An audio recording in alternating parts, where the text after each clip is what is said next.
साथियों, मैं आप सबसे आग्रह करता हूं, आपको अगर कोई भी जानकारी चाहिए हो, कोई और आशंका हो, तो सही सोर्स से ही जानकारी लें। आपके जो फैमिली डॉक्टर हो, आसपास के जो डॉक्टर्स हो, आप उनसे फोन से संपर्क करके सलाह लीजिए।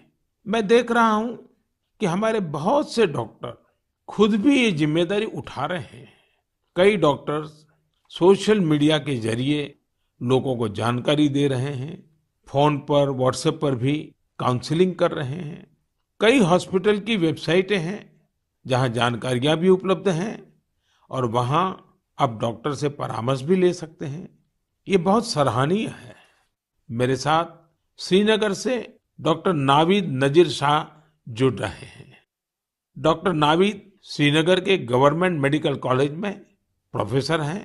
नावीद जी अपनी देखरेख में अनेकों कोरोना पेशेंट्स को ठीक कर चुके हैं और रमजान के इस पवित्र माह में डॉक्टर नावीद अपना कार्य भी निभा रहे हैं और उन्होंने हमसे बातचीत के लिए समय भी निकाला है। आइए उन्हीं से बात करते हैं। नावीद जी, नमस्कार। नमस्कार सर। डॉक्टर नावीद, मन की बात के हमारे श्रोताओं ने इस मुश्किल समय में पैनिक मैनेजमेंट का सवाल उठाया है।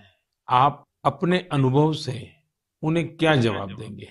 देखिए, जब कोरोना शुरू हुआ तो कश्मीर में जो सबसे पहला हॉस्पिटल डेजिग्नेट हुआ एज कोविड हॉस्पिटल वो हमारा सीडी हॉस्पिटल था, जो मेडिकल कॉलेज के अंडर में आता है। तो उस टाइम एक खौफ का माहौल था, लोगों में तो था ही। वो समझते थे शायद कोविड का इन्फेक्शन किसी को हो जाता है तो एक डेथ सेंटेंस माना जाएगा ये। और ऐसे ही जो हमारे अस्पतालों में डॉक्टर साहिबान या पैरामेडिकल स्टाफ काम करते थे, उनमें भी एक खौफ का माहौल था कि हम इन पेशेंट्स को कैसे फेस करेंगे, हमें इन्फेक्शन होने का खतरा तो नहीं है। लेकिन जो ही टाइम गुजरा, हमने भी देखा कि अगर पूरी तरीके से हम जो प्रोटेक्टिव गियर पहने और एहतियाती तदाबीर जो है उन पे अमल करें, तो हम भी सेफ रह सकते हैं और हमारा जो बाकी स्टाफ है वो भी सेफ रह सकता है। और आगे आगे जब भी हम देखते गए तो ये मरीज, जो कुछ लोग बीमार थे, कुछ एसिम्प्टोमेटिक थे, यानी कि उनमें कोई बीमारी के कोई लक्षण नहीं थे, हमने देखा कि करीब करीब 90-95% से ज्यादा जो मरीज हैं वो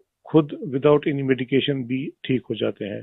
तो वक्त जैसे गुजरता गया तो लोगों में जो कोरोना का एक डर था वो बहुत कम हो गया। आज की बात जो हम ये सेकंड वेव जो इस टाइम हमारी आई है इस कोरोना में, इस टाइम भी हमें पैनिक होने की जरूरत नहीं है। इस मौके पे भी हम अगर जो प्रोटेक्टिव मेजर्स हैं, जो एसओपीज है, अगर उन पे हम अमल करेंगे, जैसे मास्क पहनना, हैंड सैनिटाइजर का यूज करना, इसके अलावा फिजिकल डिस्टेंस मेंटेन करना या सोशल गैदरिंग्स हम अवॉइड करें, तो हम अपना रोजमर्रा का काम भी बखूबी निभा सकते हैं और इस बीमारी से प्रोटेक्शन भी पा सकते हैं। डॉक्टर नावीद, वैक्सीन को लेकर भी लोगों के कई सारे सवाल हैं।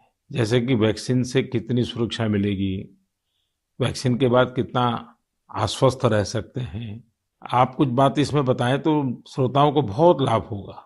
जब कोरोना का इन्फेक्शन सामने आया तब से आज तक हमारे पास अभी कोविड-19 के अगेंस्ट कोई इफेक्टिव ट्रीटमेंट अवेलेबल नहीं है। तो हम इस बीमारी को फाइट दो ही चीजों से कर सकते हैं। एक तो प्रोटेक्टिव मेजर, और हम पहले से ही कह रहे थे कि अगर कोई इफेक्टिव वैक्सीन हमारे पास आए तो वो हमें इस बीमारी से निजात दिला सकता है। और हमारे मुल्क में दो वैक्सीन इस टाइम अवेलेबल है, कोवैक्सीन है, कोविशील्ड है, जो यहीं पे बना हुआ वैक्सीन है। और कंपनीज भी अपनी जो उन्होंने ट्रायल्स की हैं तो उसमें भी देखा गया है कि इसकी एफिकेसी जो है वो 60% से ज्यादा है।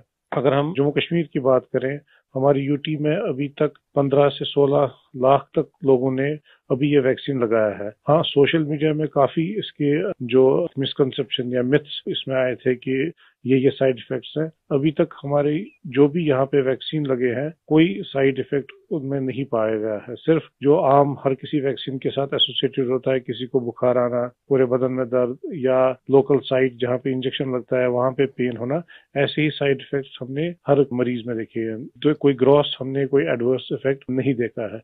हाँ, और दूसरी बात, लोगों में ये भी आशंका थी कि कुछ लोग आफ्टर वैक्सीनेशन यानी वैक्सीन टीकाकरण के बाद पॉजिटिव हो गए। इसमें कंपनी से ही गाइडलाइंस है कि उसमें अगर किसी को टीका लगा है उसके बाद उसको इन्फेक्शन हो सकता है, वो पॉजिटिव हो सकता है, लेकिन जो बीमारी की सीवियरिटी है यानी बीमारी की शिद्दत जो है उन मरीजों में उतनी नहीं होगी, यानी कि वो पॉजिटिव हो सकते हैं लेकिन जो बीमारी है वो एक जानलेवा बीमारी उनमें साबित नहीं हो सकती है। इसलिए जो भी ये मिसकंसेप्शंस हैं वैक्सीन के बारे में वो हमें दिमाग से निकालने चाहिए और जिस जिसकी बारी आई, क्योंकि 1 मई से हमारा पूरे मुल्क में जो भी 18 साल से ज्यादा की उम्र के हैं उनको वैक्सीन लगाने का कार्यक्रम शुरू होगा। तो लोगों से अपील यही करेंगे कि आप आए, वैक्सीन लगवाएं और अपने आप को भी प्रोटेक्ट करें और ओवरऑल हमारी सोसाइटी और हमारी कम्युनिटी इससे प्रोटेक्ट हो जाएगी कोविड-19 के इन्फेक्शन से। डॉक्टर नावीद, आपका बहुत बहुत धन्यवाद और आपको रमजान के पवित्र महीने की बहुत बहुत शुभकामनाएं। बहुत बहुत शुक्रिया।